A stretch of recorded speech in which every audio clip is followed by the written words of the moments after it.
a little while. Just check I've got everything good. Oh, I think I'm way too loud. 1 second. Let me kill that a second. Right, hopefully you can hear me. Let's maybe get a bit of, we need a little bit of background music, don't we? So let's get a bit of background music going. 1 second. Oh, been a long time since I've used this setup. There we go. Get a little bit of back, hopefully, let me know if you can hear my voice over a bit of background music.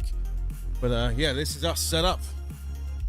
Using the wide angled lens this evening because I'm trying to capture everything that's on my desk. But let me just see who's there. Cookie's there. Hello, hello, hello. We have got a whole box of Moonstone stuff tonight. I just fancied chilling out, building some miniatures, listening to a bit of synthwave, and if anyone joins in and says hello, then that's an absolute bonus. So yeah, Captain Cookie, absolutely. This is, well, this stream has existed before, but I don't often get time to do it, so I figured why not jump into it. Go Gamer Girly, hello, hello, hello. Thank you very much for coming in and saying hello. That's very nice of you. So yeah, something a bit different. We're not playing video games tonight, so we are going to be building in the HobbyLodge, and we're going to be building some of these Moonstone characters for the game that's behind me. My camera on here seems a little bit like the angle's been knocked. 1 second, let me twist that a little bit so you can, there we go. That looks about right. Maybe I'm a little bit wonky. Let's have a look. It's about right. Yeah, hope everyone else is good. First live one I've caught. Oh, well, unfortunately you've caught a live one which isn't my video gaming session, so that's Monday Night Retro. Tonight is a completely ad hoc stream. We are loving this game called Moonstone. I need to do a let's play of it, to be honest, so you guys can see it in action. If I was to show you the game, let me flip to a camera and I'll show you the game. So this is the game we're currently playing.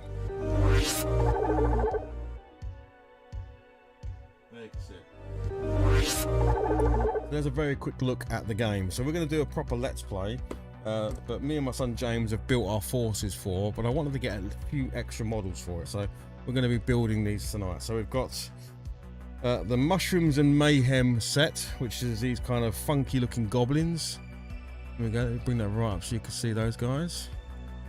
We've got this guy called Boulder, who I think looks like a very well known Labyrinth character. He even can command the rocks. That's right, very much looks like a Ludo. And we have Blake's there. Hello, Blake. And then we have Humbledon Street, which is this kind of noble gentleman or nobles. The lady there looks like a mad scientist and a big old guard. So yeah, we're going to build these. So let's build Boulder first, because Boulder looks like a lot of fun. Let's build this. Ah, brilliant, excellent. I'm glad. Yeah, we in the HobbyLodge we like everything, and I mean it started out originally as just board games and miniature games. So yeah.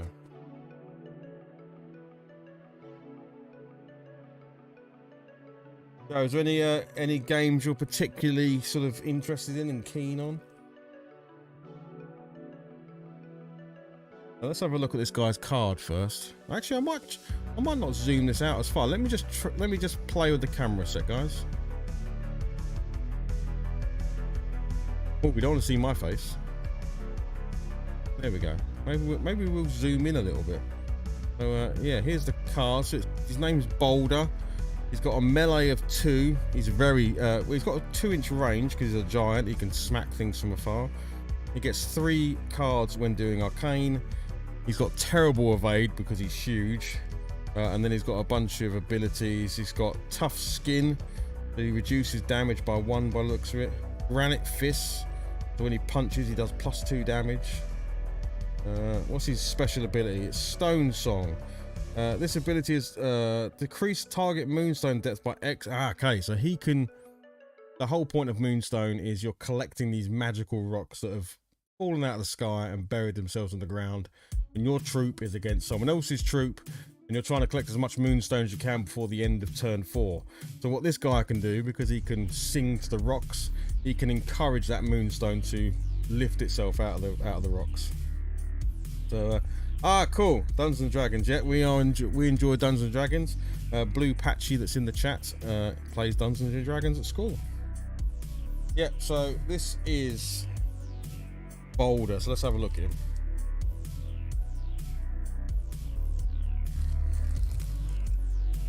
Quite a simple looking model, this one, from a building point of view. He's just got 3 bits, so we've got the body, a tail and a headpiece, so fairly easy to put together. I'm gonna just move these cameras about until I find a position where I'm comfortable.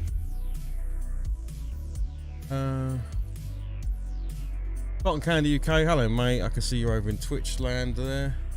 Keep an eye on both Twitch land and YouTube land. Yeah, so we're gonna clean, so these models are resin rather than plastic, so unfortunately I have to use super glue rather than my plastic cement, which I prefer to use. And they do require a bit of a cleanup, so you'll see, if I try and show you on the camera where they've come out the plastic mold. So this headpiece here, if I can zoom in on this, let me see if I can zoom in. Are we going to get, no, we're not going to get zoomed in on that. Okay, fine. It's just a bit of loose sort of plastic around the edges, so we'll do that. We'll get them all together, we'll clip them together, we'll glue them together, and then we'll see what we look like at the end. My partner paints the small board game pieces. Excellent. Yeah, I've painted hundreds and hundreds of miniatures over the years.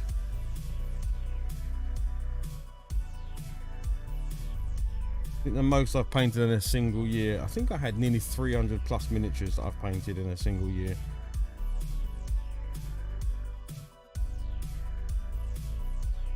So I need my knife. Where's my knife?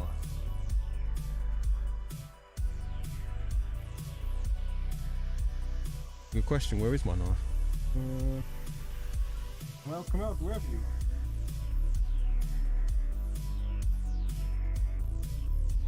I think when you're missing your knife, I'll use this for now, this will be okay.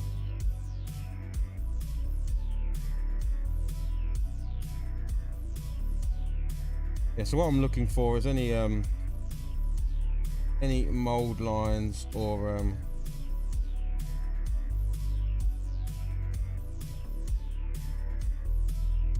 I don't obsess about them, but anything that's clearly sticking out I will try and just scrape off with the edge of a blade. To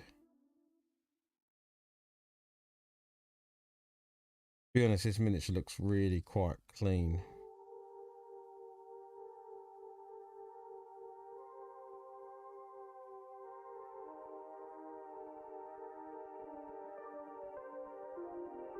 Let me know if the music is in the background, guys, or if it needs to be a tad louder. I make these streams very sort of relaxed and I've changed this camera recently. You know what? I'm not that happy with it. It's not as good as my other camera.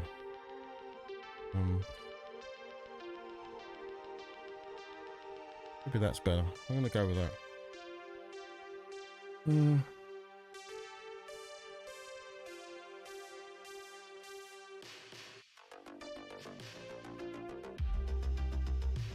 Yeah, you should just be able to hear a bit of music in the background rather than silence.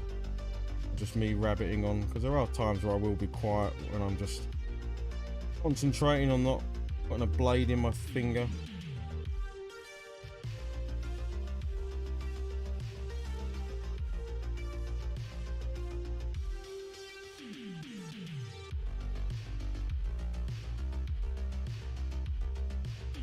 Yeah, so that's a really nice fit into there. This first miniature is going to take no time at all to build. Of course, the fun comes that once they're built, I will then do another stream where I will paint them live. I've painted all the other miniatures for this game. I've painted live.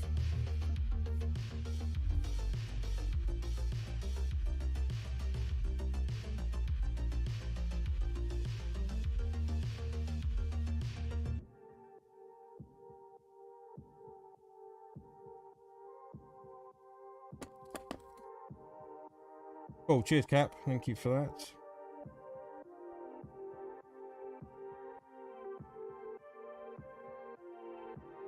Yeah, so here around the beard here, there's just a load of what they call flash, basically. It's just a load of loose plastic that's come out from the mould. It normally comes away with either... I sometimes just use a toothbrush and just brush it off. Hi, Blake.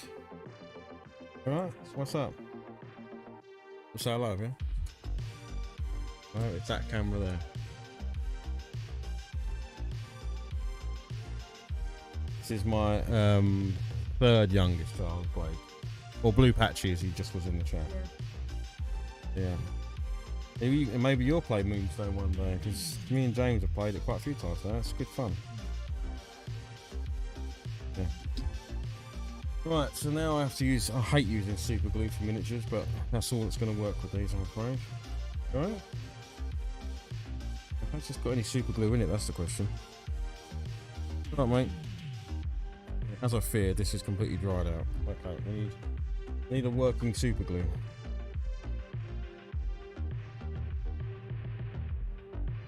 Oh, yeah, that's working. As I just squirted a whole blob of it on my table. Let's make sure I don't stick my arm to it.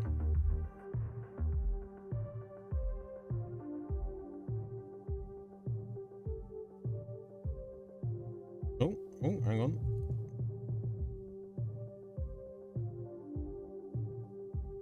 That's right, say hello to Blake. He's disappeared now. I think you just come down to say hello. He'll be back in the chat, I imagine. Yeah, so what's anyone up to anything tonight? Anyone playing any games or up to anything? Well, that's interesting. Why is that not sticking? Has this super glue gone duff? It's a very real possibility.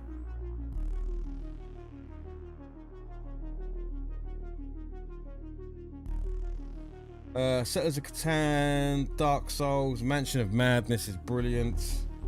Arkham Horror, oh, that's fantastic. Yeah, I really like Mansion of Madness. If you've not played it, Joe, you like sort of horror games. Well, it's not horror. Well, I suppose it is a horror game, but check out Betrayal at House on the Hill. Really cool. If you like Mansions of Madness, you'll probably like this. You gonna play D&D soon? Nice. Nice. I'm just holding this guy's head on. Hopefully it sticks. Otherwise, I'm going to grab some different glue. I think my glue might be... this glue is not gluing. Or maybe that hole is just actually... I think maybe it's actually this connection point's not great, so... I don't have any issues, but... We'll be a bit more liberal with the glue, and we'll try and stick that in there. Yeah, it's really good, really good. I think they've just released a new edition of it. Like I think it might be. I've got second edition. I think they've just released third edition. If you like Aliens, like the Aliens movie and the Aliens universe, then I can highly recommend the game called Nemesis. That's kind of like a space horror game. That's really cool. And the miniatures on it are wicked. They really are.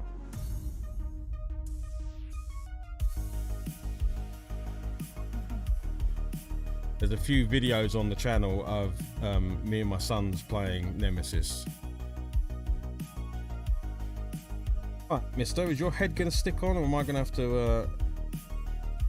Okay, I think we're stuck on this time. Good. I think we've made it this time. Right, little blob of glue in there. Go with his tail.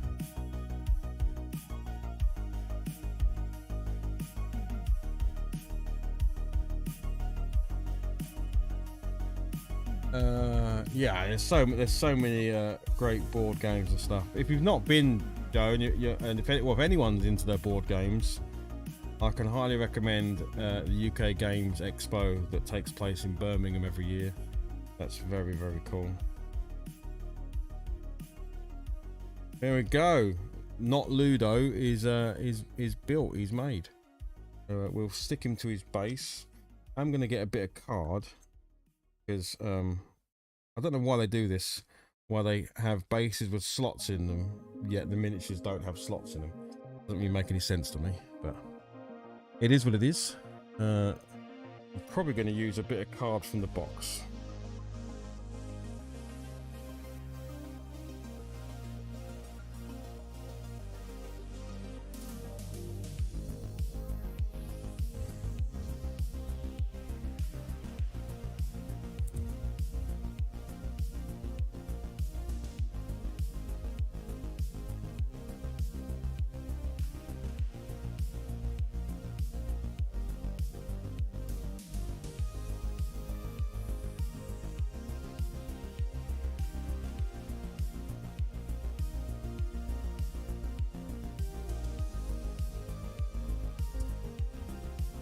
Obviously it won't matter once I've done basing materials on there and painted the base and everything.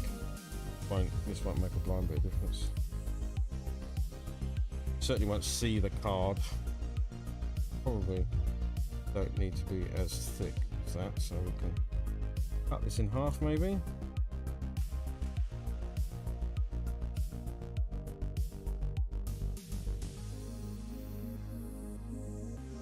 There we go, we'll do that. Bit of glue.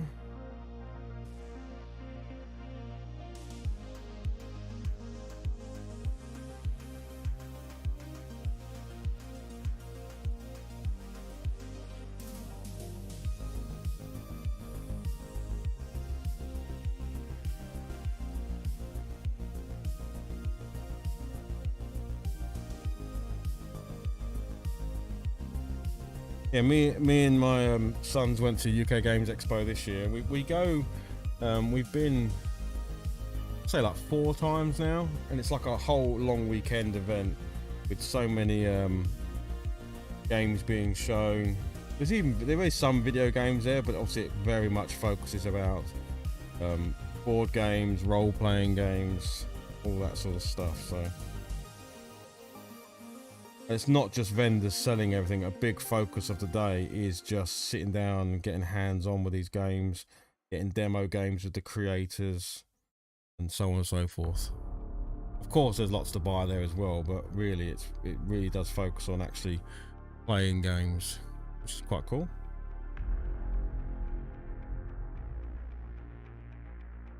Yeah, so there you go. There's the first guy. He is built.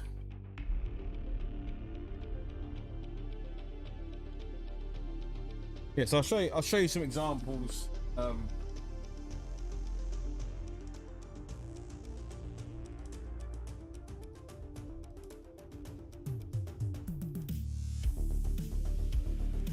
these are things that I've painted up for Moonstone. So this is another one of the giants from the series. So, he's quite a big old beefy boy. Then there's just some really fun characters in this. So this is like a big bloated frog blimp where there's a goblin underneath with a machine gun. So it's a game that the miniatures feel very sort of Jim Henson inspired, you know, very much like Labyrinth and Dark Crystal and games like that. So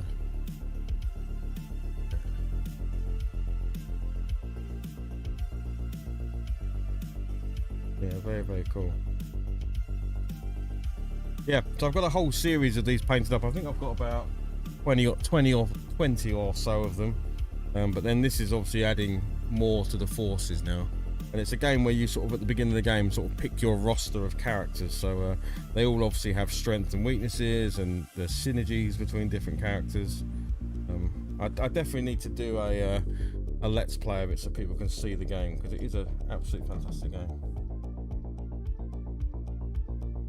I think it's won awards like ever since it came. It's only been around for about, I want to say like 3 or 4 years, maybe only 3 years. It's just been constantly winning awards.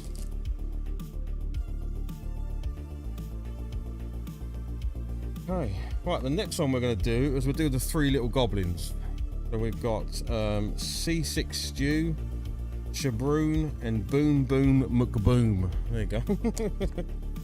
Oh, Boom Boom McBoom.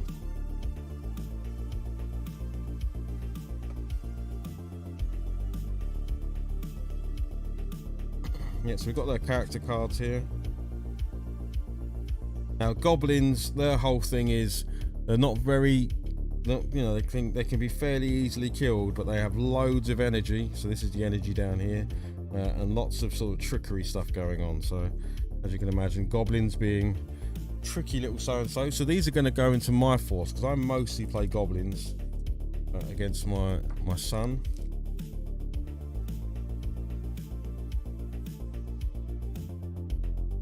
These look a bit more fiddly, but to be honest, not too bad. There's a few more bits to these.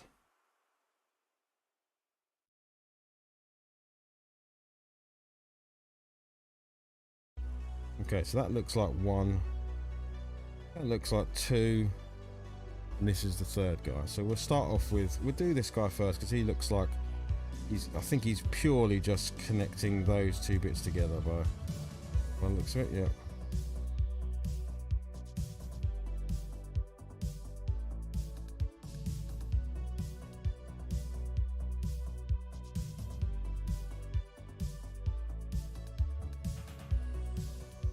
Ah, yeah, the Sky. Yes, I have got. Look, I'll show you. This is from before the game came out. They were doing these things. I just so happened to have it in reach. So I got this a few years ago. I've never actually painted it, but it's a resin cast of the main guy. So what's his name? Dover? Is it Doverkin or whatever his name is? But yeah, it's a very, as you can see, it's a promo. You can't see it there, but it's a promo cast of the original character. They were very limited availability. I've never gotten around to painting that, but it's there to be done at some point in the future.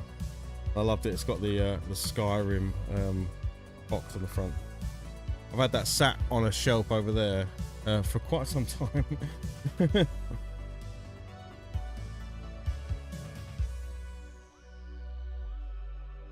Well, Joe, if you like horror, here you go. This is one of my favourite horror things I've ever painted. Painted this bust of a scary clown.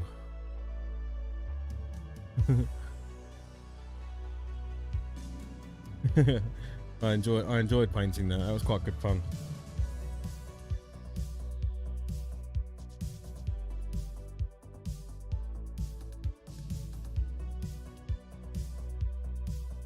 Right, let's cut this bit up.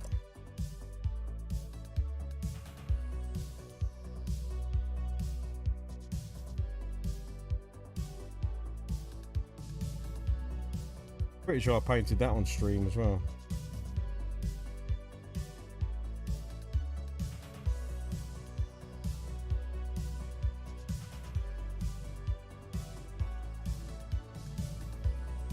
Yes, that sort of goes together like that.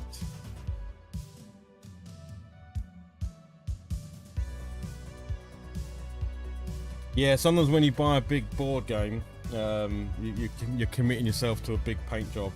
I've fully painted a Hero Quest, the original, not the new. I'm not personally a massive fan of the new Hero Quest, but the original Hero Quest, I've fully painted a box of that, and all the expansions. Which, to be fair, there's only two. So, well, there's only two that are reasonably to get hold of. I'm not sure I'll ever paint the new one. I may one day get it, but maybe if I saw it super cheap for some reason. But I'm in no rush to pick up the new Hero Quest. What I did learn, which was nice, was you've got the old Hero Quest, the new. They didn't change anything. Like the rules, everything are identical in the new Hero Quest. So if you've got the original Hero Quest, you can just buy the new expansions they're releasing, because there are new ones, not just remakes of the old ones. So you can expand your old set with new expansions, which is quite nice. So I might do that. I might pick up some of the new ones.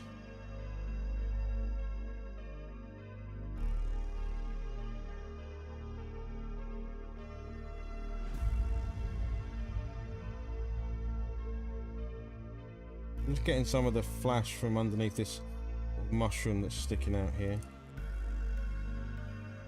Wants to come away.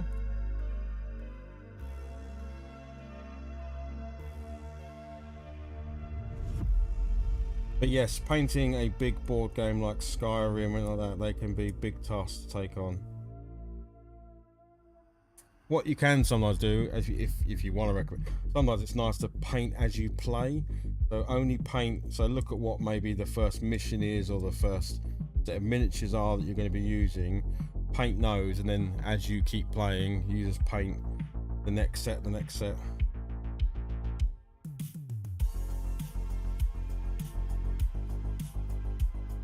Or go for a stylized paint job. I did that with Dark Souls. I've got Dark Souls, the board game, and a whole bunch of expansions. It was a huge Kickstarter, and I went for a very stylized paint job where you just do like airbrushing and dry brushing to kind of get it to look almost like the game. Where, because if you look at the game is very not very detailed in colors, obviously, so you can get away with big stuff.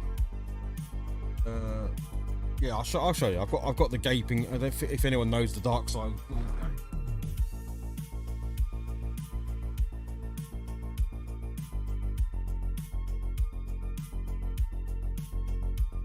But yeah, so there's the gaping dragon from the Dark Souls game. But this was honestly a 10-15 minute, maybe quicker paint job. I just kept it very simple, just so it can look good on the table. But yeah, so you can. There are methods you can use to paint very quickly, and you know, get something that looks all right when it's on the table. It's better than playing with just grey or whatever colour plastic you've got. It puts you in the world a bit more.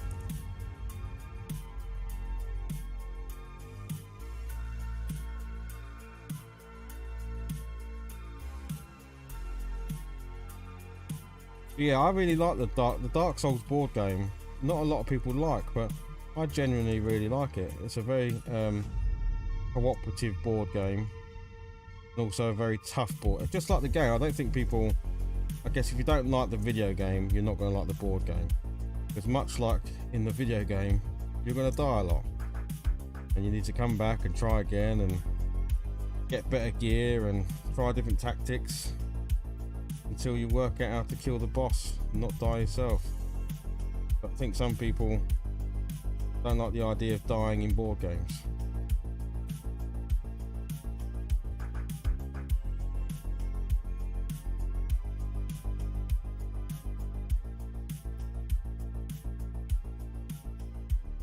Yeah, well, I can highly recommend Dark Souls, the board game. You'll probably be able to pick it up if you were to get it. I bet you can pick it up for next to nothing, because so many people try to offload their copies because I don't think they were ready for Dark Souls. Basically, I knew exactly what was going to happen when I got that game. I love the fact that when you open the box of the Dark Souls game, the first thing you see is a cover which covers over the whole game, and it just says "You died" in big red writing on the front of the game. Like, it knows what it's telling you.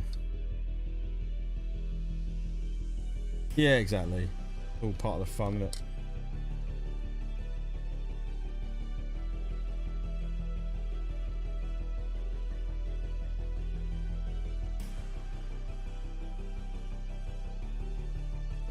Is that guy getting stuck there?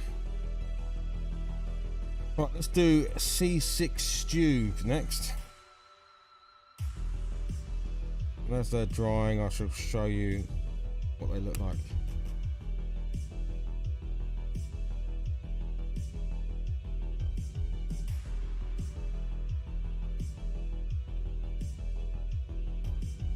But to be honest, I've got to that point, and I'm sure you're maybe there as well, where, man, board games are just as bad as video games. You end up collecting so many, like literally the whole of my roof, all the way around to this side and that side, and then book cabinet there, up here, I've got so many games or miniatures games that haven't been played or been played once. Like I've got the Hellboy game up there, which is really cool.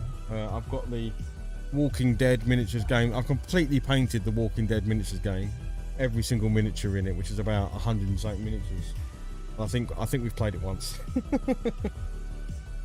So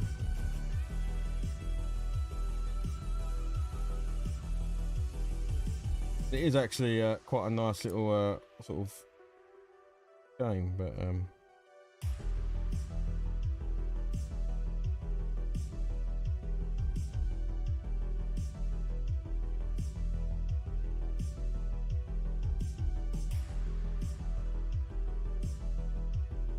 must say these miniatures are very, very well done. They're very little, well, from my eyes, there's very little to clean up on them.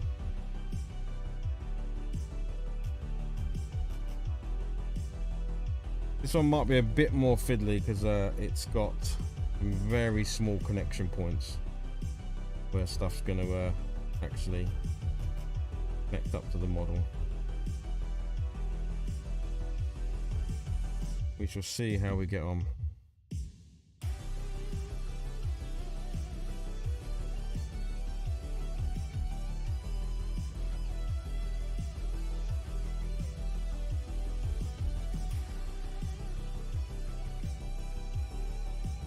Yeah, they take up a huge amount of room, don't they?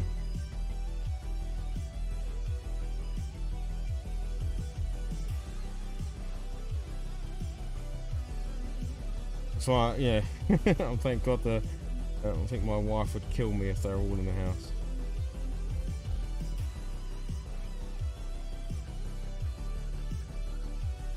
That's what that's what the Hobby Lodge started as. The Hobby Lodge was dedicated to board games and miniatures games.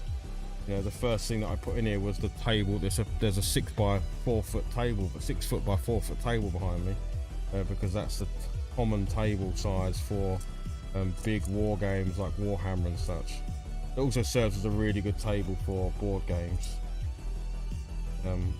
It just means we can have it permanently set up, so we haven't got to take up space in the house or the rest of it. So that's where the Hobby Lodge originated, and it's only after sort of getting back into gaming, like, you know what, I'm going to start getting some of the old computer systems and old computers and consoles.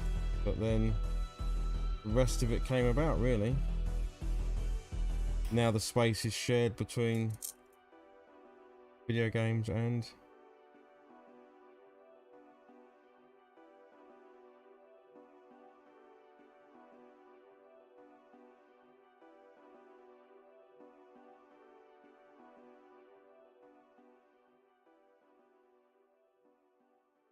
cool. Yeah, it's a very nice space to have. I'm very lucky.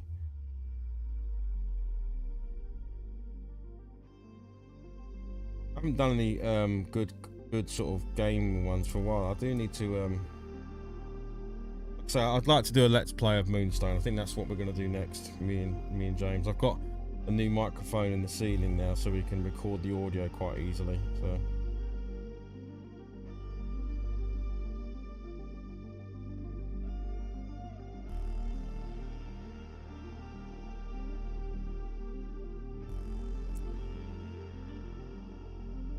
spear's got quite a bit of fluff and stuff, or flash. That's all right. Right, so this looks like this is, what's it on the box? What's he doing? Is he pointing it downwards or upwards? I think he's pointing it downwards. Yeah, so he's holding it in his hand and it's sort of going down like this.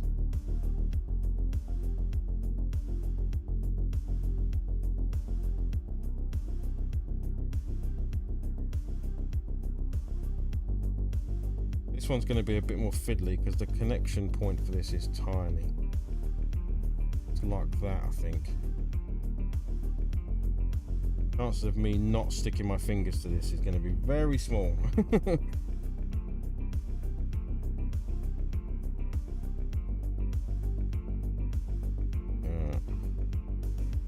See if we can do this without sticking my fingers to it.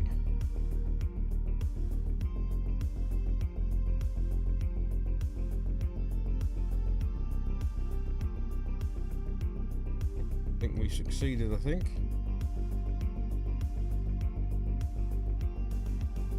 There we go. Yeah, it's very cool. I absolutely love it in here. This is my happy place.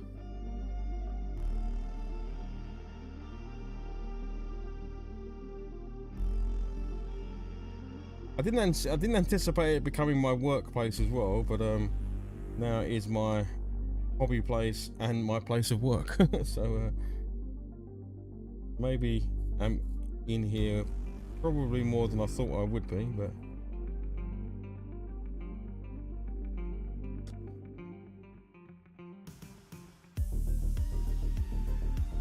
right, and he's got this kind of beer stein on his right arm, but I think that hole needs a little bit of work. Yeah, maybe a little bit too big.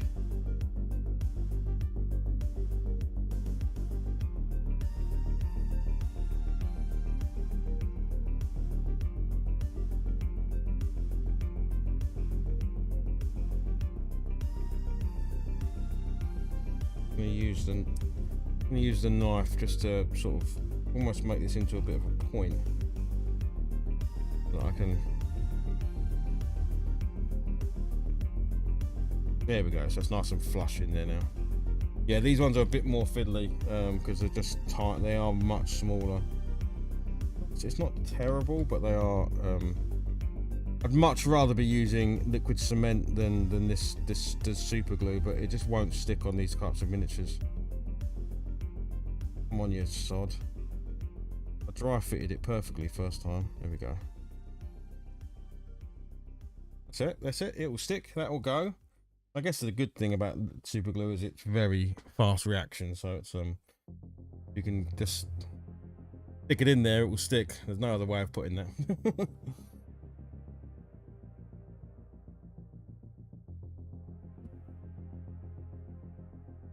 Right, and he's got like a knife as well. So whereabouts? The only issue with these miniatures is they don't give any building instructions, so you're purely doing it from that image. Like most miniature games, you get like an instruction sheet on how to build them. Now that's fair enough because they're not exactly complex models, but for instance there's this dagger here and nowhere on the miniature. I'm guessing it goes, I think that's the dagger handle just there, so I think it goes off of his belt. So you're left with a bit of guesswork really.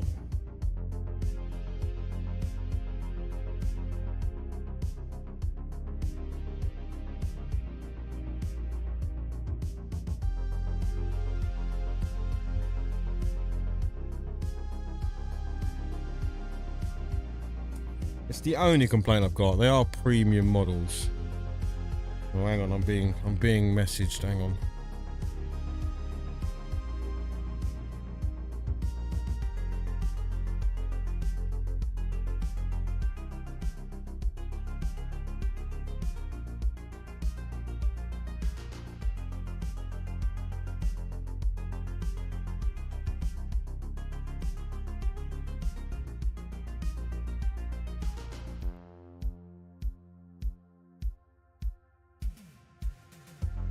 Stick this, I think. Hey Retrobait, hello mate. I think this sticks there. Yeah, that's right. Yeah. There is a tiny little divot in his leg here, so I'm gonna try and rest it into that divot. I think that should work. I want to get my fingers out of the way, otherwise I'm going to glue my fingers to the miniature.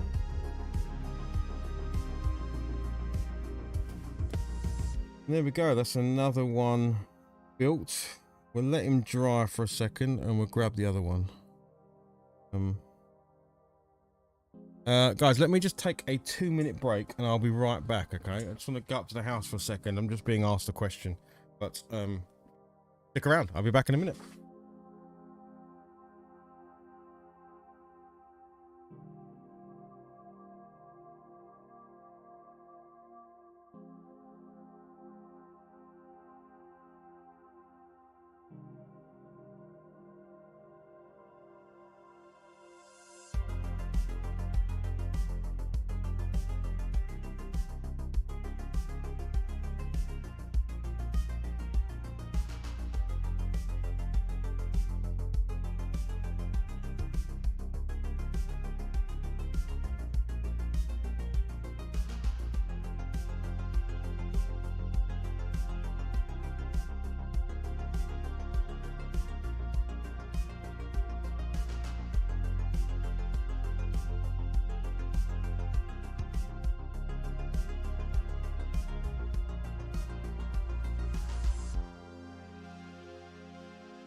I was live streaming my chair then. Where were we? We were doing the next miniature. Okay, so we've just finished C6 Stew and Shabroon. Now we're going to be doing Boom Boom McBoom. There we go.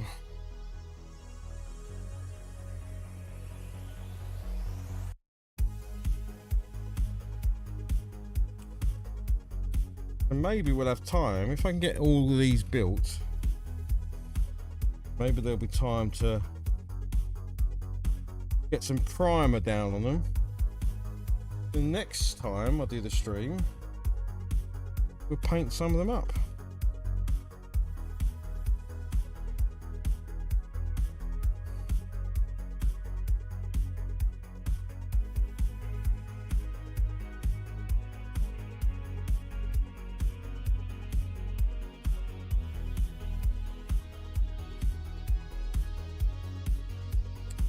I'd like to get into the habit of doing at least one miniature stream a week, really. Painting, either painting, building, or playing. That's what I'd like to do.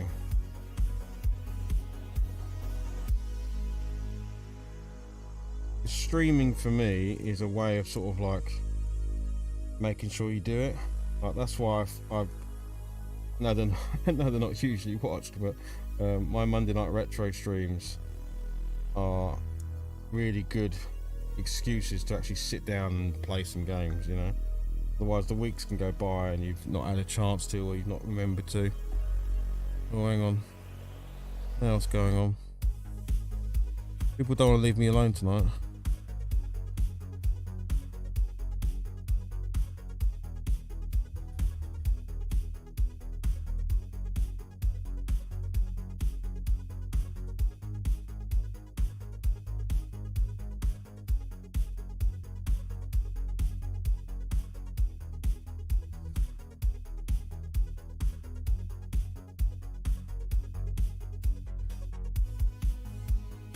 Yeah.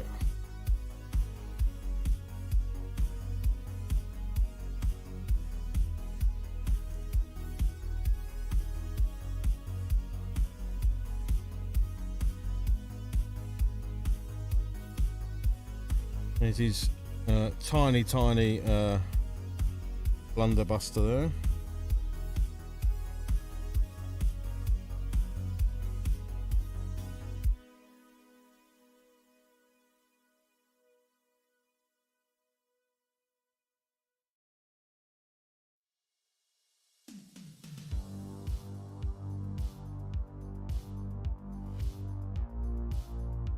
Also nice to just chill out, listen to some music, and build your miniatures, and hopefully if there's people around, you can have a bit of chat about what's going on.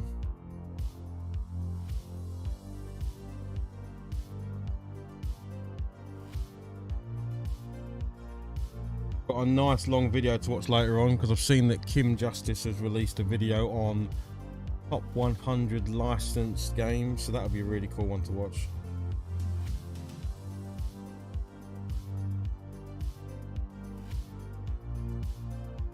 Oh, that'd be amazing. Yes, I've seen. Is this the Resident Evil? Is it based on Resident Evil 2? Is it? But yeah, the Resident Evil game. I remember that being a Kickstarter. I nearly got it, but at that point had so many games on Kickstarter. I couldn't just get another one. So yeah, I think it did go to full release. So I may pick it up in the future. But yeah. The miniatures and that do look really good. Right, I think that's him all cleaned up. We're just going to try and stick him together now. So, oh, you got all of them. Oh man, that's another big old collection. So it looks like he's just standing there holding his gun, and that's smoke coming out the barrel. So this should be a fairly easy job.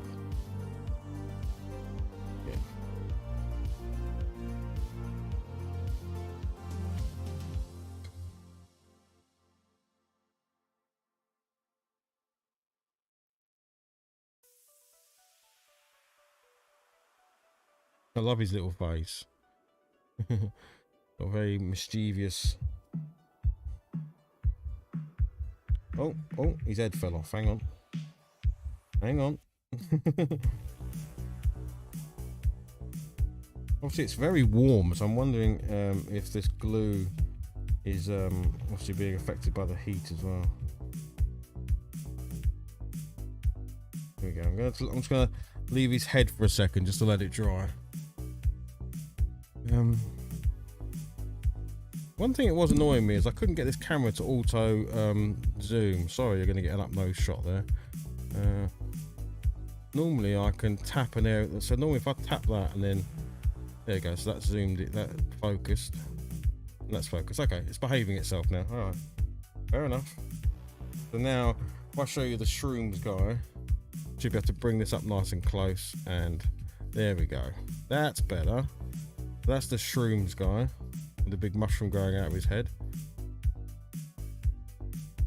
And then we've got C6 Jew. There we go.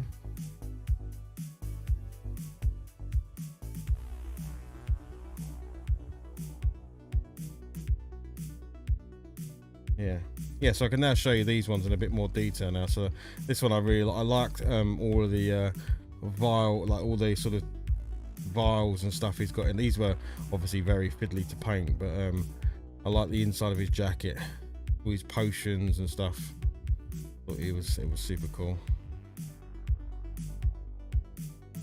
Then the big bloaty frog, and there's the goblin inside. There you go. You get an idea how small they are. Like, that's my little finger. That's my little finger against the size of it.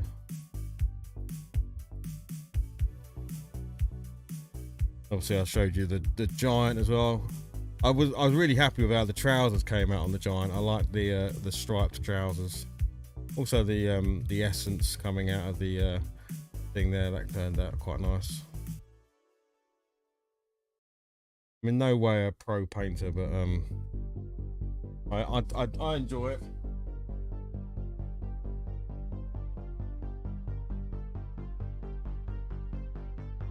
I'll show you some others while they're drying. So there's 3 witches in the game. So this is called the Noon Witch, cauldron, and then you've got the Dawn Witch.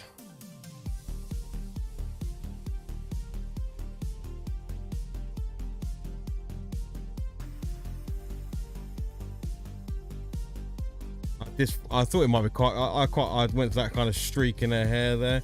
I wasn't sure whether to do it more, but I thought just the one streak at the front might be quite cool, so I did that. Then you got this one, which is the Dusk Witch. So she is the more evil one. Well, I tried to do like quite slimy. I was thinking of the witch from, is it Legend? The witch that's in that, the Tom Cruise movie. So yeah, I've got a bunch of them. That's just a small amount of them. There's another 20 odd of them.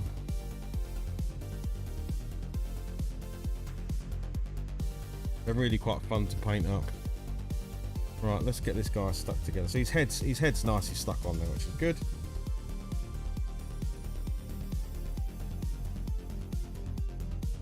So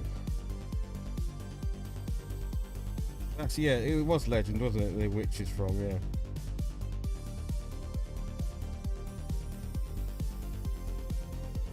Trying to kill the last unicorn.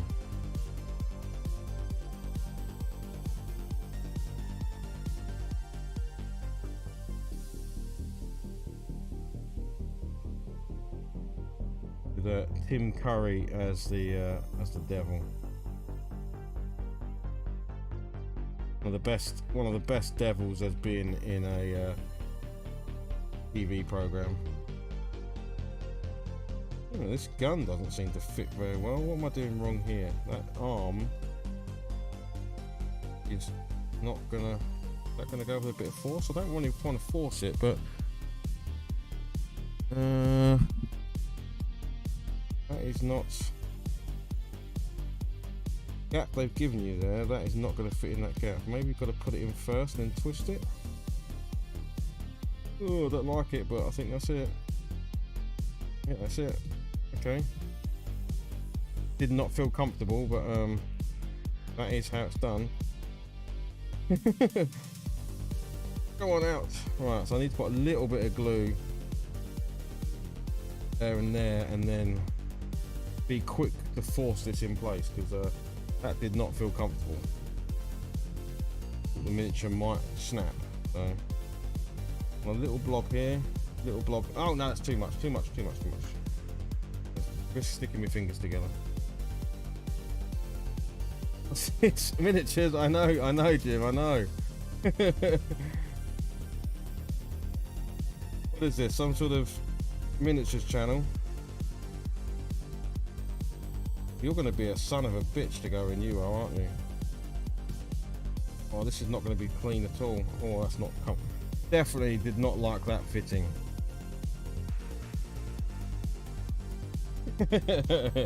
Yeah, very funny, Jim. Very funny.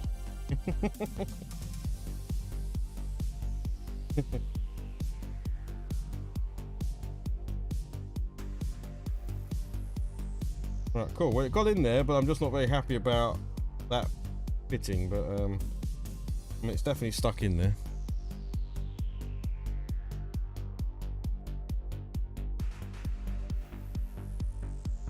We need a blob in there to then stick the smoke in. And he has fired the cannon.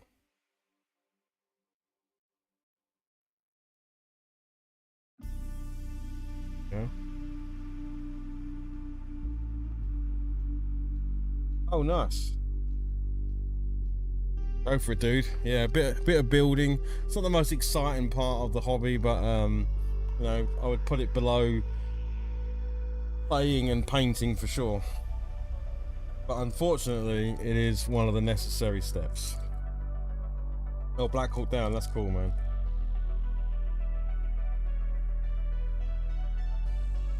That would be very cool.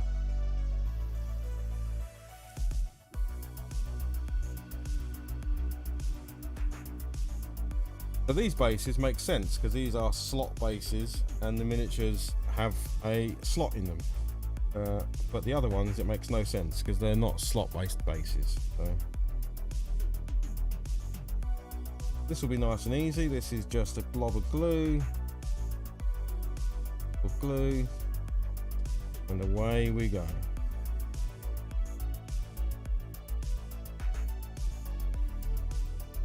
Lift him up.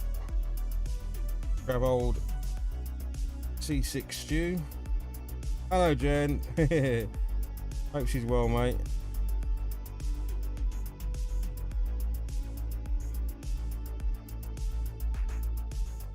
Are you working at the moment, buddy, or have you finished?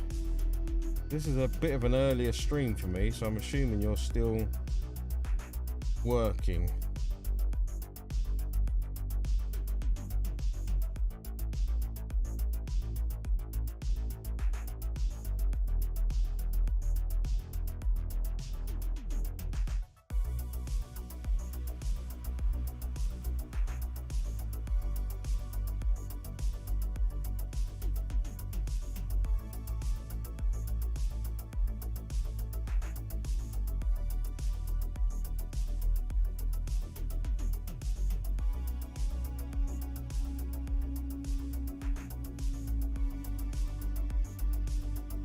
Okay.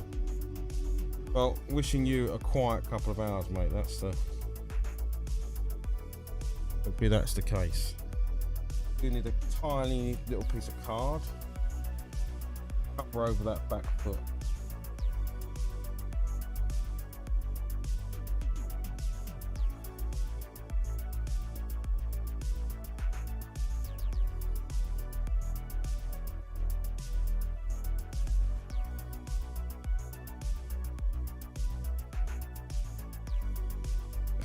Fill in that gap. There we go. More video editing, dude. Okay, so let's Let those guys dry for a sec. So yeah, this guy's fully dried now, which is nice. So yeah, this was the not Ludo character. Even though he can command rocks and is carrying a rock and looks exactly like Ludo from the Labyrinth. It's definitely not Ludo from the Labyrinth. And then we've then got what was his name? His name was Shabroon. So very I would say, you know, getting high off his own stash by the looks of it, these mushrooms. Then we got C6. I want to keep saying it's C6 Steve, but that's the guy who does he's actually a real life person, isn't he? So this is C6 Stew. As you can see, he's a bit drunk, but he has got a harpoon and a beer, so he's probably going to be fairly dangerous. And then we had Boom McBoom with his blunderbuss there. Yeah, he's going to be a lot of fun. Yeah, absolutely. Yeah. Well, if you're talking about this guy, then he definitely, I think he skips leg day, doesn't he? Because he's definitely top heavy. Let's look at a shot. Look, he's got I guess, you know, if he's got gigantic shoulders, he does carry boulders around all day, so maybe that's the case. Right, the last box. This has gone really quickly. We've got the Tumble Down Street gang here, which is made up of this lovely lady here, this gentleman with a big sword, and then this kind of alchemist looking guy on the right hand side.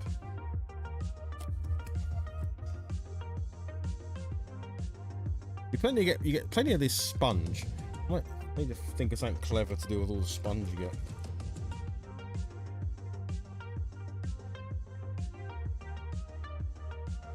Yeah, so these guys are Agatha Tavernfrau, Fritz, and Quack. Quack being the doctor. Yeah, so there's Quack. He's a human wizard cleric. You got Fritz, who's a human mercenary soldier, and Agatha Tavernfrau. There we go. Have a look at these then. Let's have a look at the sprues. Do appreciate people hanging out. Thanks very much.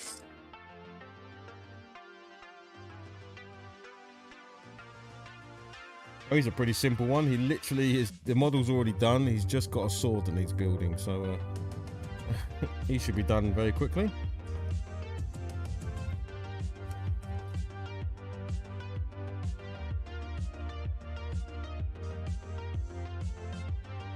There is the was it, his name was Fritz? No, Quack. There's Quack, the doctor. And then Lady Tavernfrau or Frau. There we go.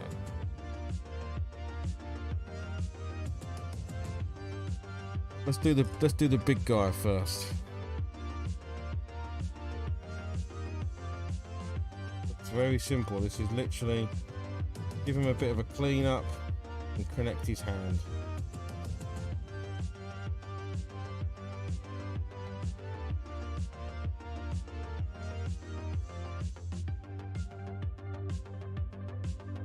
Yeah, at the moment, no one's actually really playing the humans. My force is all made up of goblins. James's characters are mostly like forest folk. He's got the witches, which I suppose are human, but then he's got mostly like the fairies and the forest folk sort of thing.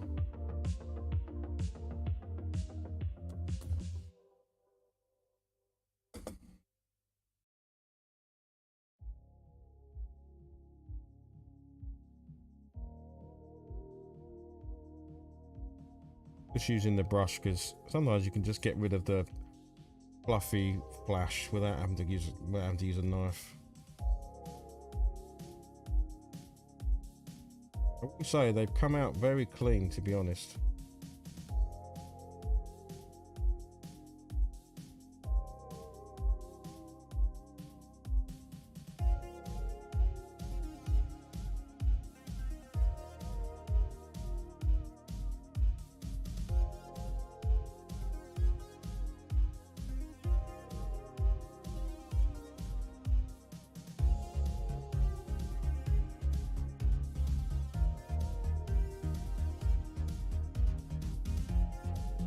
Yeah, I mean, he's looking pretty good.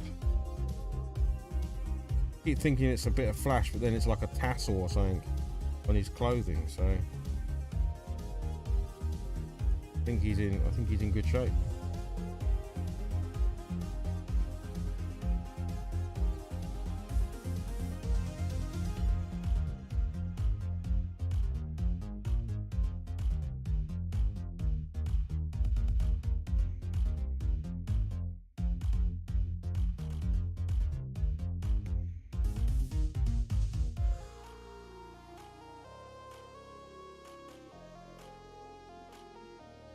Yeah, that looks good to me.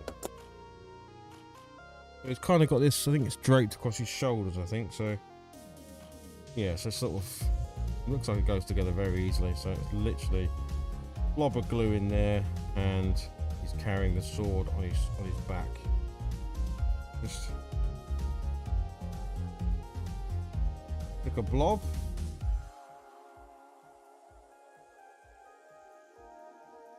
And that's it. I think that's pretty much, yeah. Wish all miniatures were this easy to build.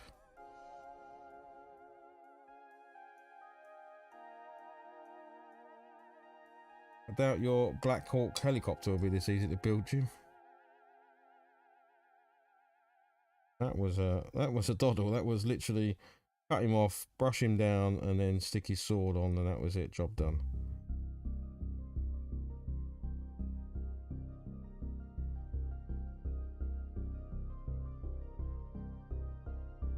No need to make it more complicated than that.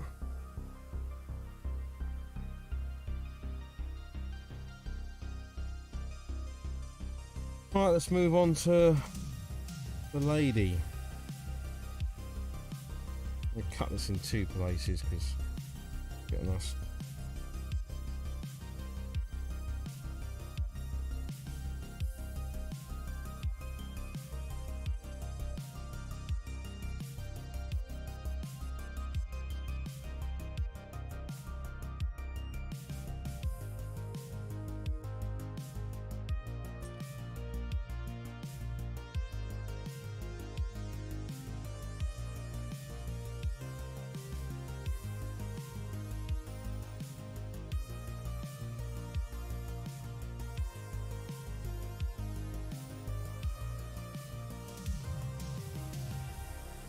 She's carrying like three beer steins with her.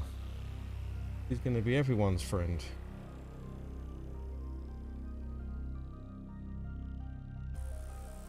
Yeah, see, so there's a bunch of flash in there between her feet, and didn't have to use a blade, just a stiff brush, and it just comes away nice and easily. So you always have to get in there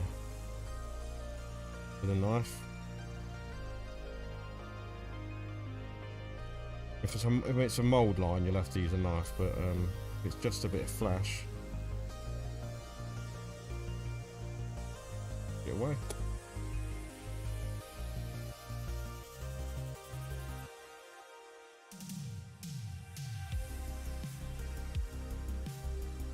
There is a mould line in her head here.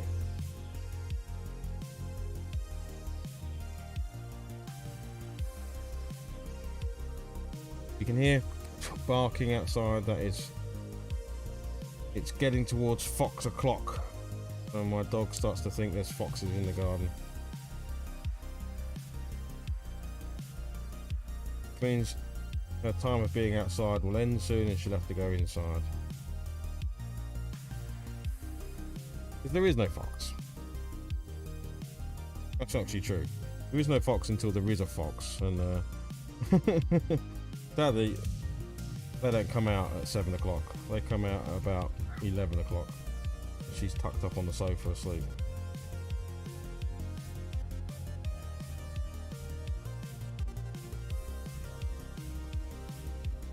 So I know you can't really see what I'm doing at the moment, but it's not just...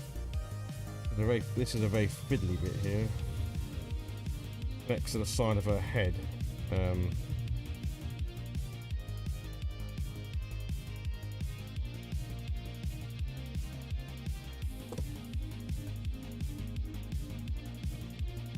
Now, what direction? Let me just take a look at the box. It kind of goes, so that bit goes over the back of her head.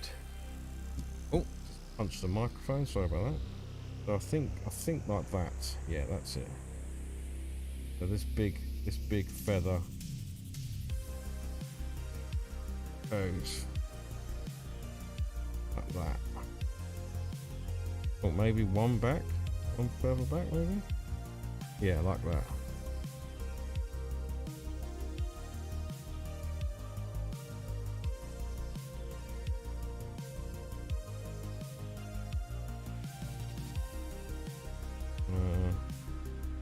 Yeah, it must.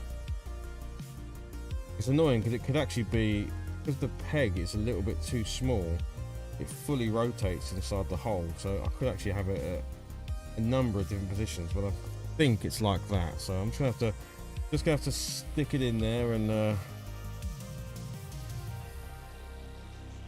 yeah, just play with it, I guess.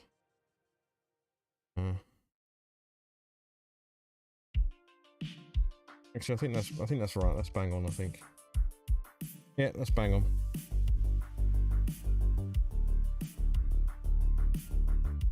And then we've got these signs of beer that she's holding.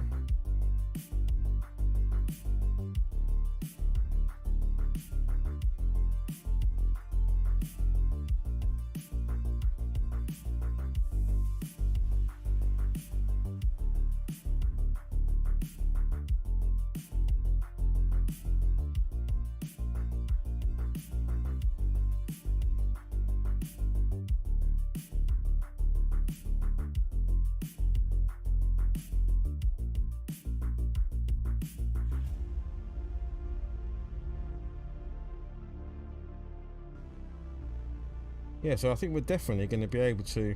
I need to get some water.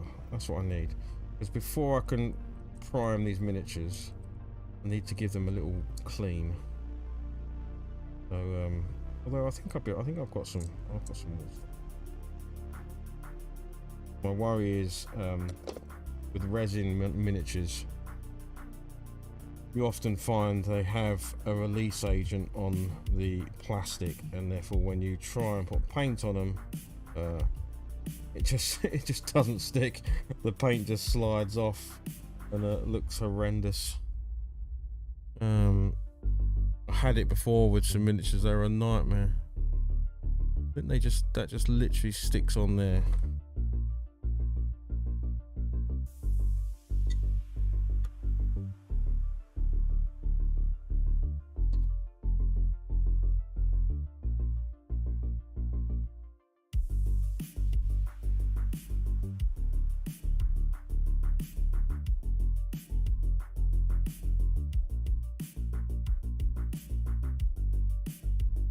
There we go. She's holding beer steins in front of her.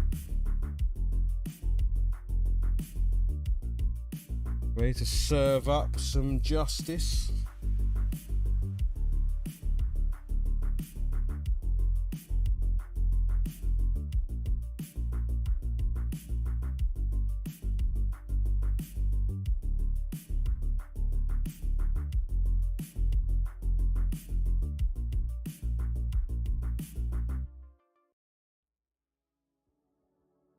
Alright, there's her done. So we've got one more to go. We have Quack, the crazy alchemist doctor. Now he's got a lot more flash, so let me see if I can give you an example of what flash looks like. Come on camera, there we go. You see there, that sort of rough plastic down there? Sort of, if I point out with all this kind of wispy looking plastic, that's what flash is. So you'll sometimes get it on the miniature, like if I come in really close over here, you can see some of it on the edges here. I realise I'm trying to say it's quite difficult, but that is what flash is. So obviously sometimes it can look like it wouldn't even matter, but when you put paint on a miniature, it makes that flash very visible. So even if the minimum you do is what I've just done here, which is grab a paintbrush, like a big old thick one, and just run it over the miniature, you will knock a lot of that flash off. Like I've knocked all that stuff I've just shown you, it's completely gone now. Any more stubborn stuff, you can use a little knife to go around and cut it and stuff. But I find that most of the time, if you don't and you prime it, you will regret it.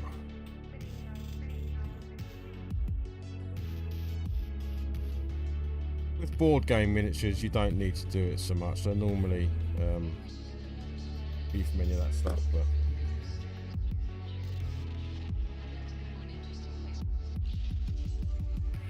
and it can be worse on different materials. So resin is normally worse than. I suppose it depends. Yeah, I've had bad of all sorts.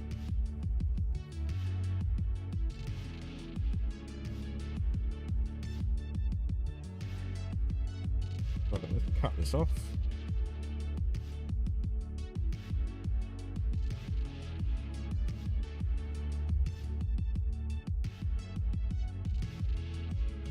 Sorry if I'm rambling, but in the absence of anything in the chat, better than sitting here in silence, so I'll just ramble about stuff.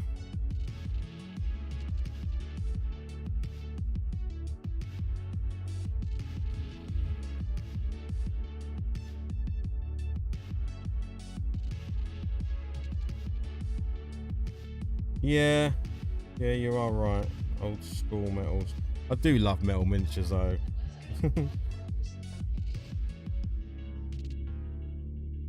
We'll say this, the Moonstone miniatures are very nice. They are a very high quality. It is a premium product. The miniatures are expensive. You know, you are taught they are Games Workshop money, maybe even more than Games Workshop in some instances. But they are very nice. But I do love a metal miniature.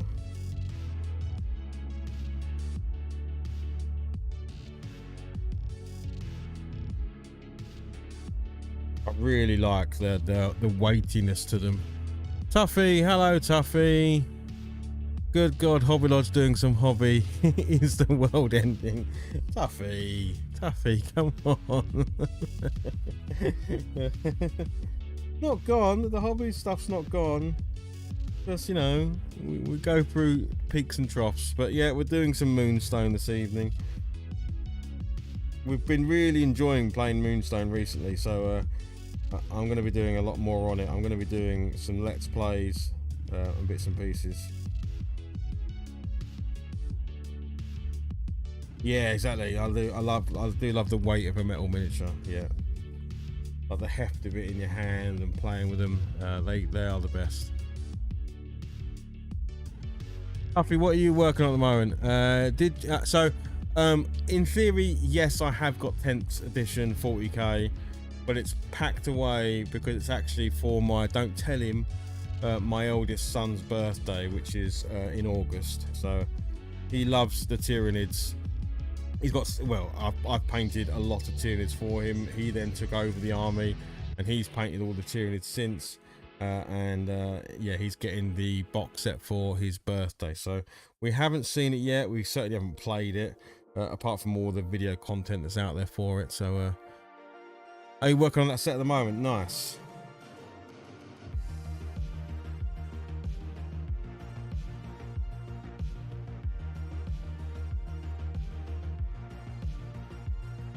That's cool.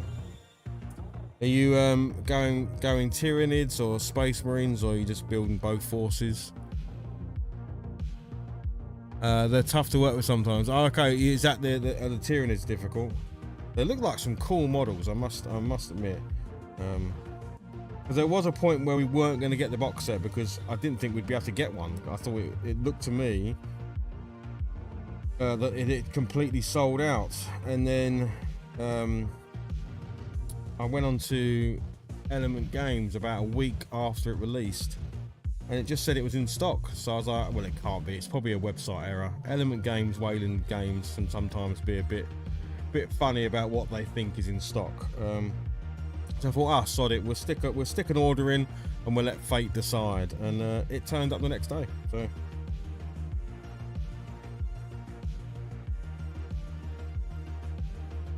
Must admit though, I think if I am going to play 40k, I think I've only got it in me to play combat patrol sized 40k.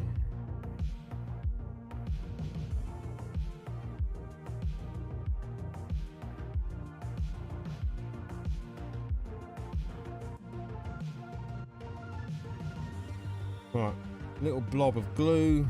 Actually, a really little blob. Actually, I might be best off gluing the peg.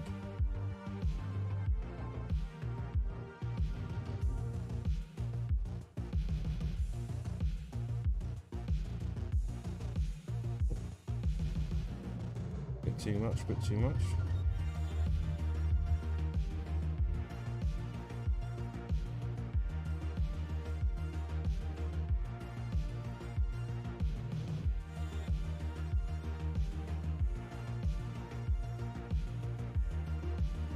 Danger of gluing my fingers together here. Classic.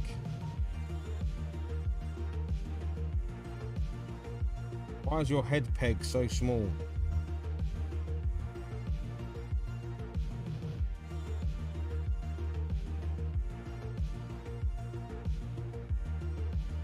Ah, it stuck to my bloody finger. I knew. Well, it's the first one I've done it with, I guess. I guess that was bound to happen. The first one I've managed to glue my finger to.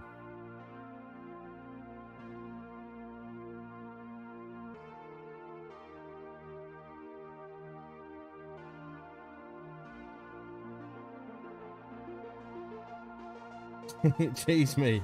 The hashtag multi-award winning game Moonstone, 100%, and very deservingly so. I got mine direct, so got the free. Oh, nice, the battle boards. That's cool. Yeah, well, fortunately, obviously, I've got all the mats and stuff, so I don't need the battle boards, but that's a good thing to have done. To got it there and got the battle boards and stuff. Very cool. Yes, Cheese Me is 100% right. Moonstone, not only a good game, it's a multi-award winning game for multiple years. I think it cleaned up at UK Games Expo last year as well.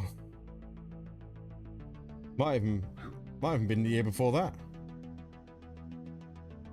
The love for Moonstone goes deep and wide.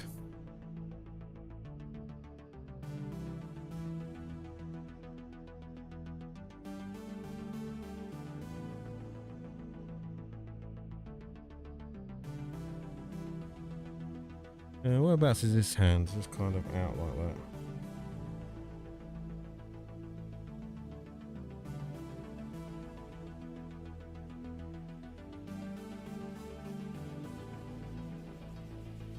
He's saying, "Look at my potion, it's going to blow up your face."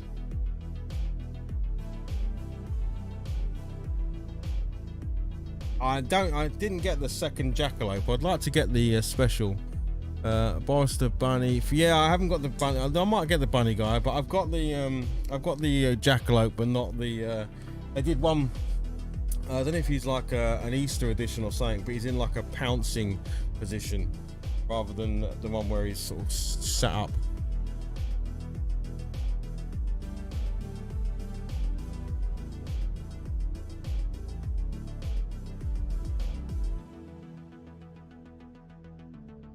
I don't want to say like I will end up getting all of the Moonstone. I think Moonstone's gotten bigger. Well, it is significantly bigger now. In the beginning, I did think I'd probably collect all the characters. I'm not sure I will now because, in a nice way, there's so many. Yeah, well, yes, I would never. I would never use normally super glue, but obviously, unfortunately, with these miniatures, using my normal thin plastic cement and stuff just doesn't seem to work, so unfortunately you're stuck with super glue. It glues don't seem to work. Oh, you got the standard one and the Easter one. Nice. Yeah, I don't know if you'll get a reprint of the Easter one. So we've built the 7 characters for tonight, so we've got some time. It's 8:30, so I might crack out the airbrush and get these primed so that we can next time around do some paint. So I'll put all these away. I'll put my the ones I was just showing off. Put all these ones here.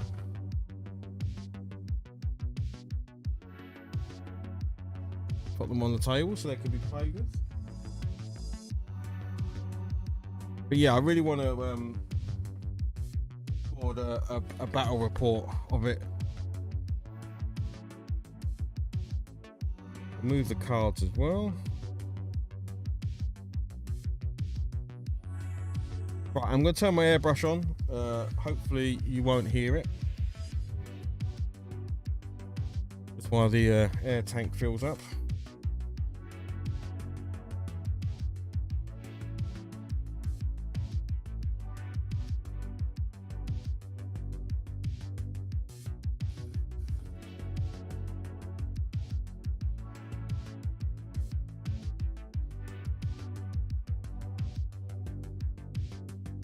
Hey, Dutch.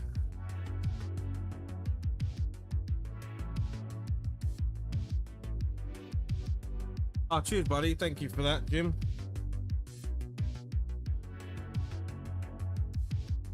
That's kind of you, mate.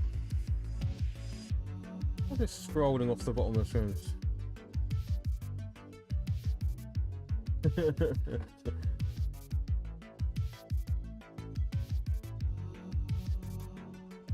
Do appreciate that, Jim. Thank you.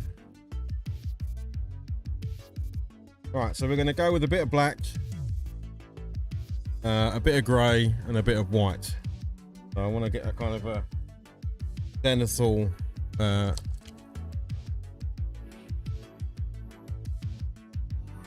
Cool. Well, whether you're watching on YouTube or Twitch, I much appreciate anyone who pops in and says hello. Even if it's just a fleeting hello, goodbye. Everyone's got stuff in their life going on. Right, let's crack out the airbrush. I need to buy a new airbrush, guys, because I've broke my Badger 105 Patriot, which is my favourite airbrush. I've got a fancy one. This is the one, the Cult of Games Special Edition. That was a Kickstarter, but I don't really like using it. I want to get another Badger 105. But might ask one of my American friends to get one, because you can get them in America for about half the price you can in the UK. Not that that's a hint to any American friends that are currently on the stream.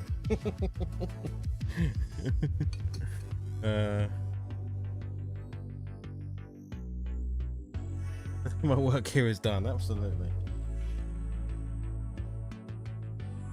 Quiz. Oh, it's there. I'm looking for my, yeah.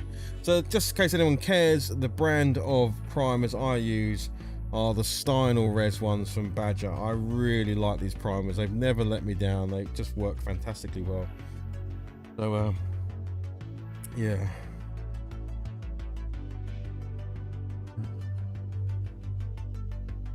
I know. Well, the problem is, okay, the honesty, I did break it. I broke the needle, which is fair enough, easy to replace. And then I was repairing it and I lost, I dropped it, and then I cannot find one of the nuts. And I've even looked at getting replacement parts, and I can't even find a place to get replacement parts. So I used the Badger Renegade myself. Yeah, I really like the Patriot 105. It's like you say, it's built like a freaking tank. Good. That's good, Jokes. Good. Yeah, so yeah, if you want to prime miniatures, use, obviously, if you're in the UK, the fastest primer to use is Grey Halford's primer, because it's used for cars, so you know it's going to be good. Don't go out and buy Games Workshop spray cans and stuff like that. Grey primer from Halford's, it comes in a big tin, and if you've got loads of miniatures to do, that's a great way to prime all your miniatures in grey, and then grey is a great base for you to then paint up from there. If you want to, you can save yourself a bit of time by doing a grey primer and then a white primer from above, so you get kind of a zenith highlight. If you're doing it via an airbrush, then I can definitely recommend the Steinel Res stuff. Yeah, he lost his nuts. I did. Yeah, sorry Tuffy, I did indeed lose my nuts. At least I haven't lost my marbles.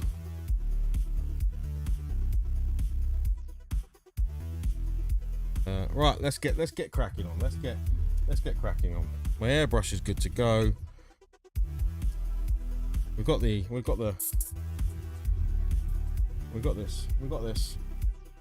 So I'm gonna go with the black first. Well, actually, that's not true. I'm gonna go with a grey with a drop of black in it. I don't want it to be pure black.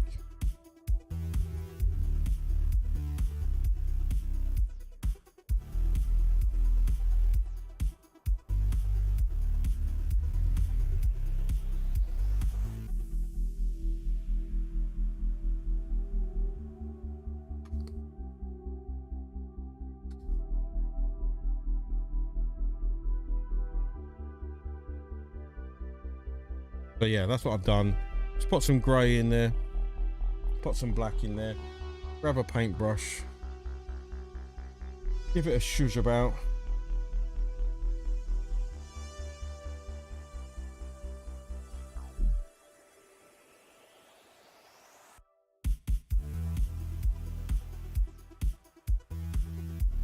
And let's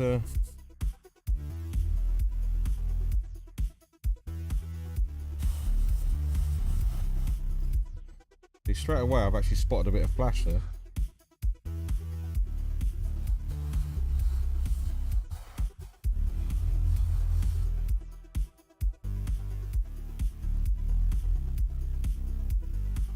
So I'm mostly priming from below because I want the darkest areas to be the darkest spot. Well, the sort of the bits that wouldn't hit light to be the darkest. So I'm gonna.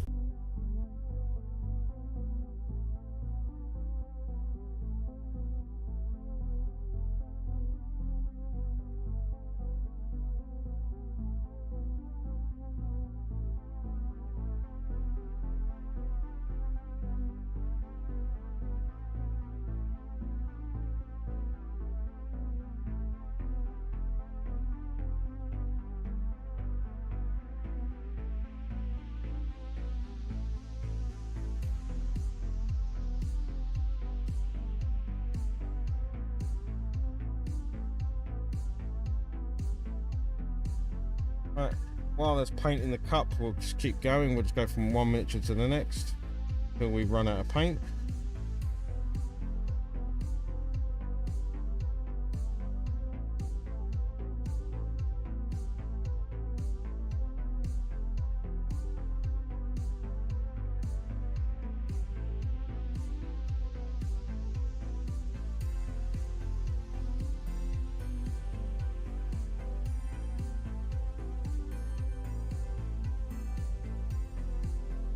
I've used the Vallejo surface primer when I got my airbrush, and that works so much better than rattle. Yeah, 100%. Yeah, if you can prime with an airbrush, once you've primed with an airbrush, you won't go back. But if you can't, or you've got a lot of miniatures, if you're doing a whole massive board game or something like that, I would recommend car primers over miniature primers. One, because it's a miniature primer, they can charge whatever they like. I know there's a few brands in the US that people really like. I think Rust-Oleum is a brand that people use a lot in the US. There's a few others. In the UK, Halford's Grey is pretty spot on.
Yeah, and because I'm going to be using mostly contrast paints on this, by doing this Zenith version, it just means the contrast paints will create even more deeper shadows and stuff like that. So it works really cool doing this method.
You had to watch an NFL ad in the US. That's it, Krylon. Yeah, I think that's one of the ones. Yeah.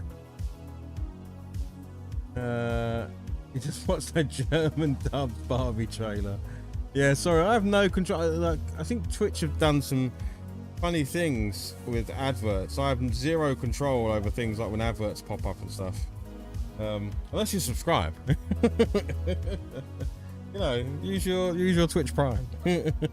But no, I don't think I have any control over how and when ads show up.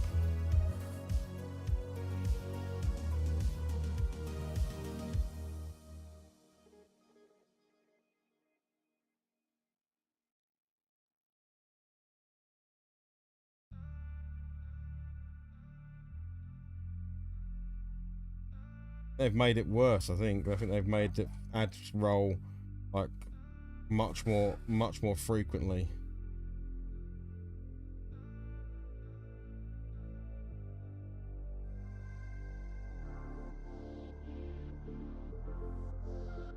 It's not like I even benefit from it anyway. It's like ridiculous.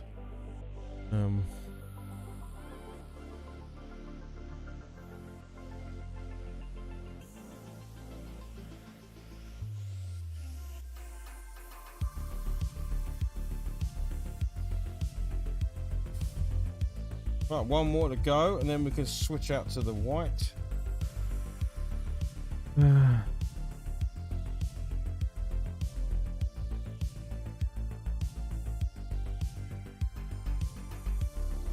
Reading the chat about what's the Barbie chat.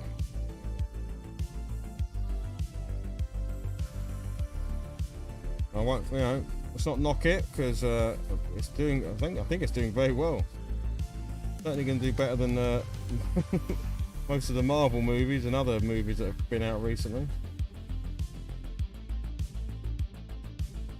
Can't say it's my cup of tea, but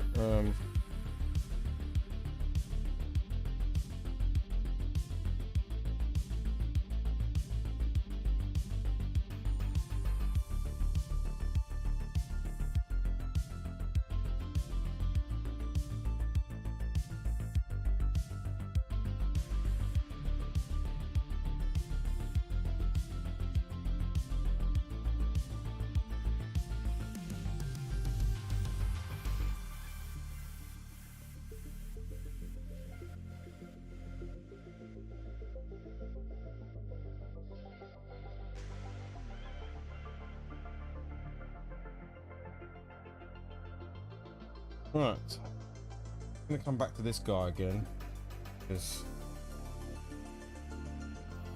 we get very good coverage on him.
Going back through, just looking for any bits that I've missed. Right, it's going to get another coat anyway, so I'm not that fussed, but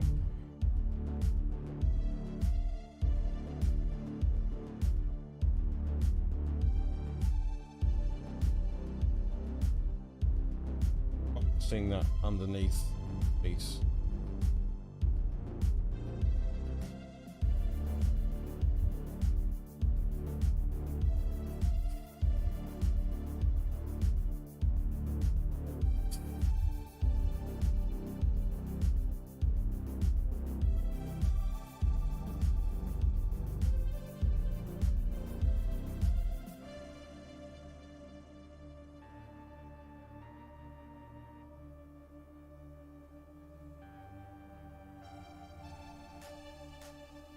Right, I think that is it for the grey. So we're going to finish off by dumping this all out of the airbrush, and then we'll go with the white, and then we'll call it a night. After that, we'll be in a position where the next stream we will be able to paint away.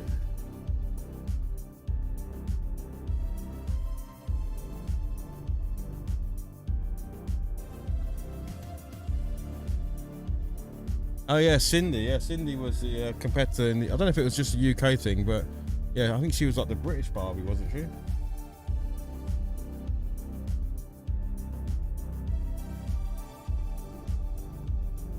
I love how Jim knows. There's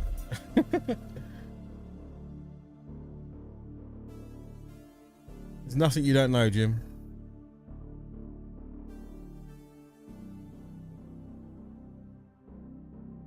I think Twitch is worse currently for ads, I think.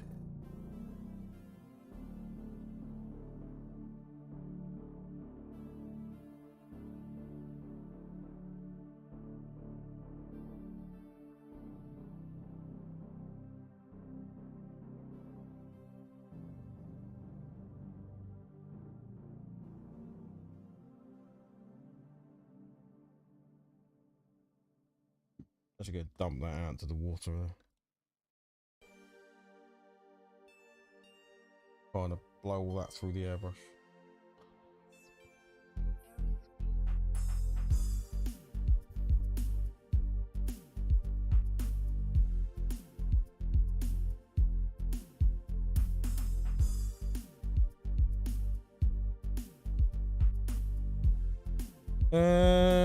Yeah, I don't know why Sundancer wouldn't get ads.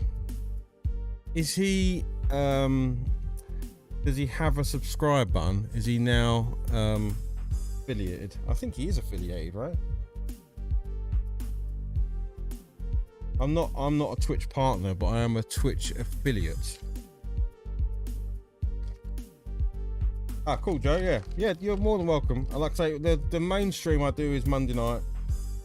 I do Monday Night Retro at pretty much 8 o'clock every Monday. And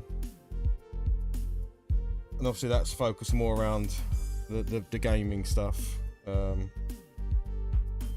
like to do Wednesdays as the miniatures night. So, and that might be like tonight, building, or even playing a miniatures game or painting. That's what I'd like to get to, that sort of cadence.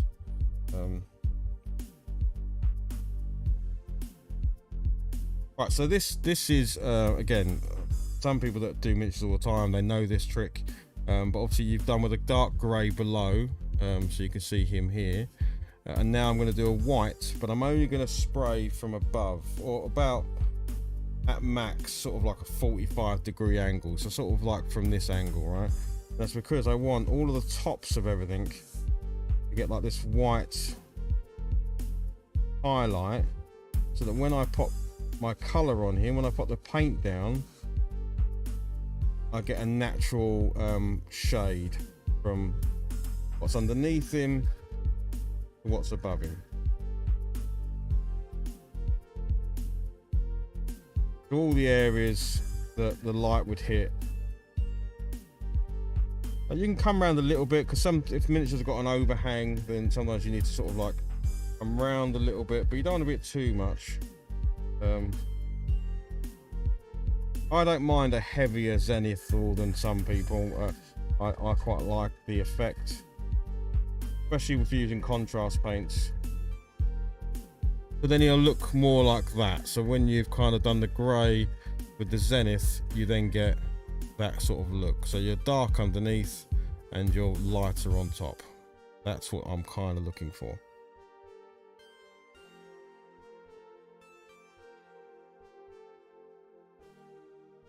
Sorry if that is teaching anyone to suck eggs, but I try and do my streams as if people that are non-miniatures watchers as well as miniature watchers.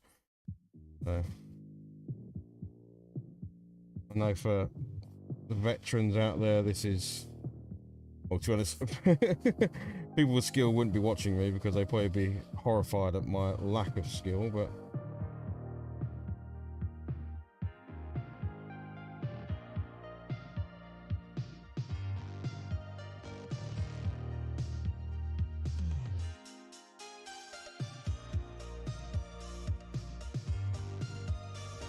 yeah, I think it just gives the miniature a really nice look to it.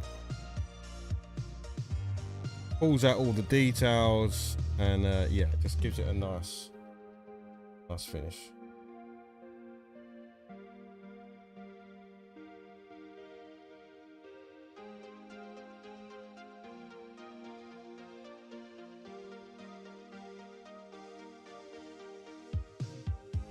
When it's a thin miniature like this, you find just going almost directly from above will catch everything it needs to catch. If you go too much around the sides, you will end up just spraying the whole miniature white. So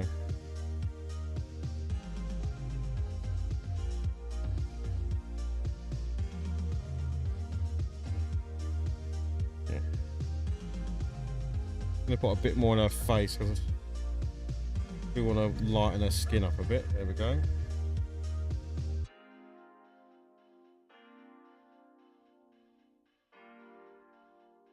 Yeah.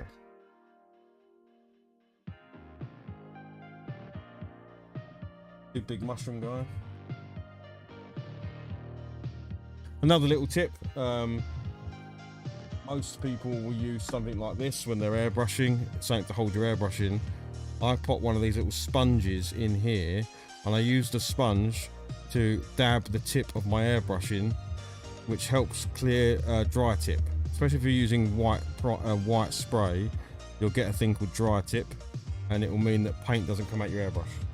But if you dab it into something, and that the sponge works really well because obviously it doesn't damage the needle, clear dry tip really fast.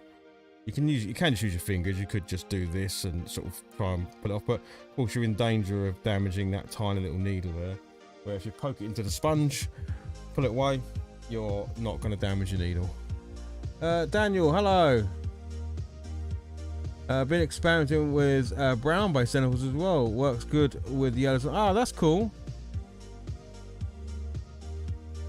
Yeah, Jim. Yeah, it's just a scrubbing sponge. So just it wedges in there, and yeah, literally as I'm spraying, I will just every now and then just dab it in like this, and it's just got enough in it to clear the nib, the needle of that paint, and just stops you getting dry tip.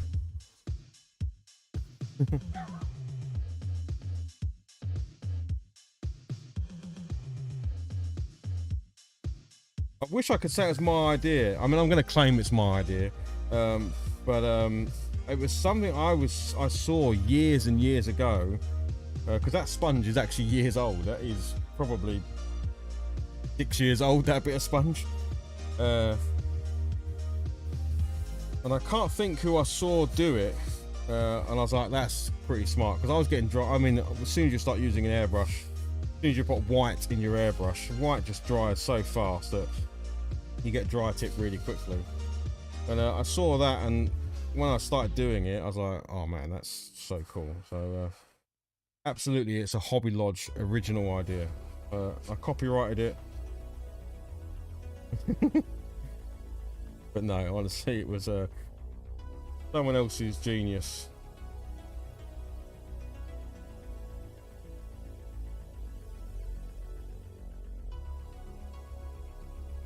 Here we go, we're another goblin down.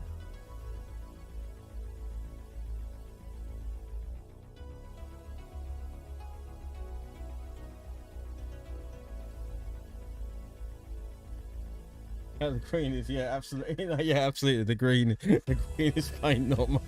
Yeah, it's not growing any fun.